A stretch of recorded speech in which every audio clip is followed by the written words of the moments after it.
Trust in the Lord with all your heart. A true story with Bible research.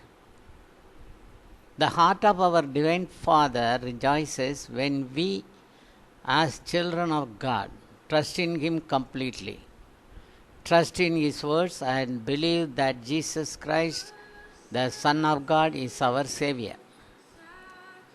Without faith, we cannot please Him. When we live hopeless lives, we become like an endangered ship thrown into the sea. He will surely shower His grace on those who seek Him diligently. Now let us watch the true story. My friend named Anthony, aged 35, was a civil servant in a large town, but he was getting salary only 700 rupees at that time. In the evening, he used to go walk around the town on leisure. While he was strolling on the street, he saw an old man talking to a few people. Anthony assumed him as a professor, as he dressed in a white shirt and white dhoti. 1 year ago, the same person had told Anthony that he would get a government job within 3 months' time, as well as the fact that Anthony got a government job. Anthony wanted to see him once again, and so he went towards the crowd and stood along with them. The seemed professor was telling something to everyone there. Naturally, he was telling everyone that this and that was going to be happen as for the futurity one by one. Suddenly he turned towards Anthony, called him near to show his hand in front of him.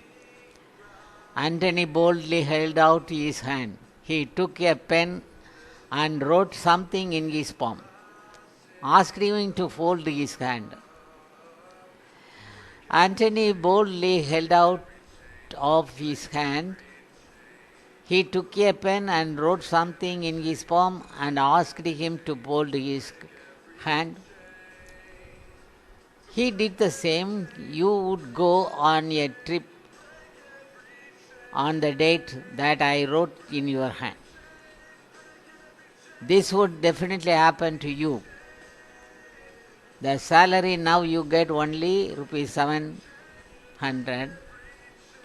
He said you would get an appointment for a salary of 15,000 and asked Anthony to open his hand and see that it was written that the date November 11, 1981.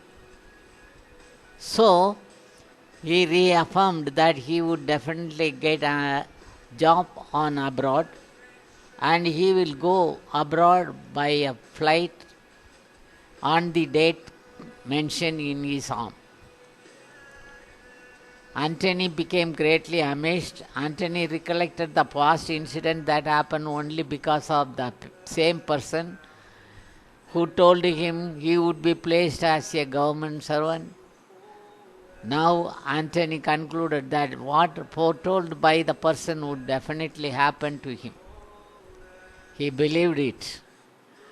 But at the same time, he was worrying about that he had no passport, no visa, no job availability in abroad, and no one to guide to go abroad.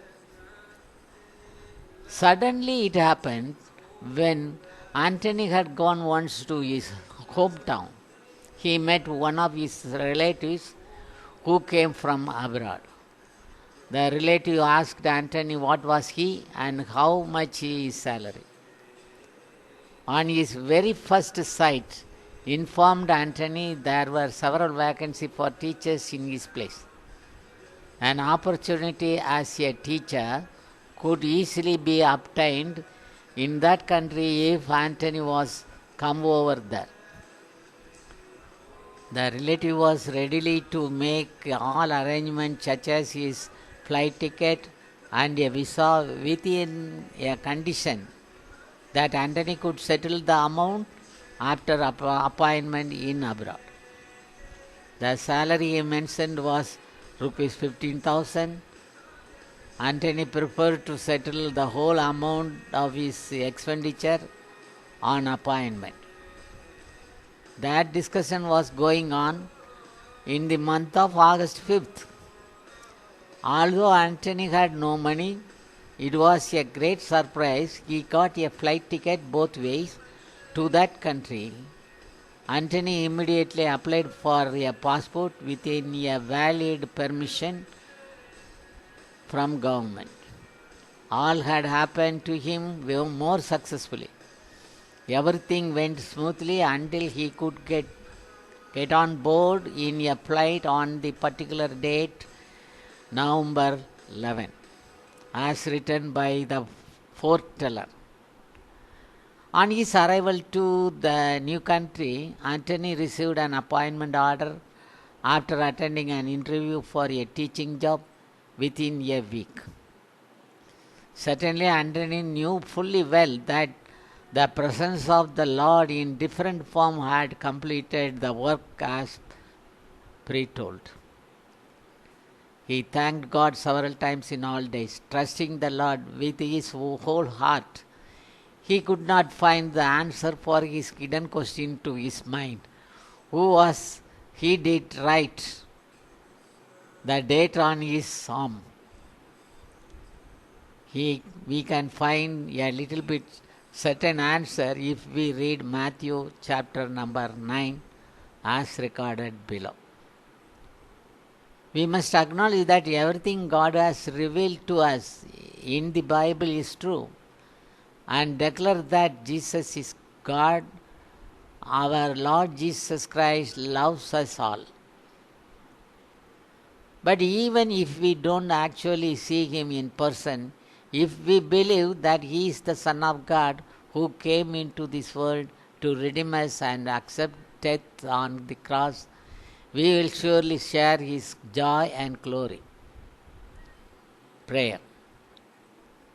My dear Father, I rejoice in the rich blessings bestowed on those who trust in your word and firmly believe in it. Putting it in my heart will help me to live in faith for the rest of my life, and it will help me to grow in more and more faith. I humbly place my request in the name of our Lord Jesus Christ. Amen. Now let us read the Bible, New Testament, Matthew 9, verse 20. How the rich blessings did bestow on those who trust in the Lord and firmly believe in Him. A woman who touches Jesus' cloak is healed from a 12-year illness. In Matthew chapter 9, verse 20, a woman suffering hemorrhages for 12 years came up behind him and touched the tassel of his cloak. In 21 verse, she said to herself, if only I can touch his cloak, I shall be cured. Chapter number 9, 22, Jesus turned around and saw her and said, courage, daughter, your faith has saved you. And from that hour the woman was cured. This verse explains she believes she has heard of Jesus' healings and His power, and is convinced that she will be healed by just touching His cloak. She does not dare to be so far away as to come to Him directly and kneel before Him and make the request. As an unclean woman, this would likely have been quite inappropriate. Instead, she has devised a way for Him to heal her. She likely hopes without ever even being noticed. Secondly, Jesus raises a dead girl back to life. Jesus said unto her these words, Talitha Humi, as recorded by Mark, signify maiden arise, and immediately she arose. In Matthew chapter 9, verse 18, while he was saying these things to them, an official came forward, knelt down before him, and said, My daughter has just died, but come, lay your hand on her, she will live. In chapter number 9, verse 19, Jesus rose and followed him, and so did his disciples. In verse 23, when Jesus arrived at the official's house and saw the flute players and crowd who were making commotion. In verse 24, he said, Go away, the girl is not dead but sleeping. And they ridiculed him. When the crowd was put out, he came and took her by the hand, and the little girl arose. And news of this spread throughout all the land. Further, we can read in chapter 9, verse 27. And as Jesus passed on from there, two blind men followed him, crying out, Son of David, have pity on us. When he entered the house, the blind men approached him, and Jesus said to them, Do you believe that I can do this? Yes, Lord, they said to him. Then he touched their eyes and said, Let it be done for you according to your faith. And their eyes were opened. Jesus warned them sternly, See that no one knows about this. But they went out and spread word of him through all the land. Now we can find so many clarification from these words. Jesus touched the woman and touched the sickly person, blind.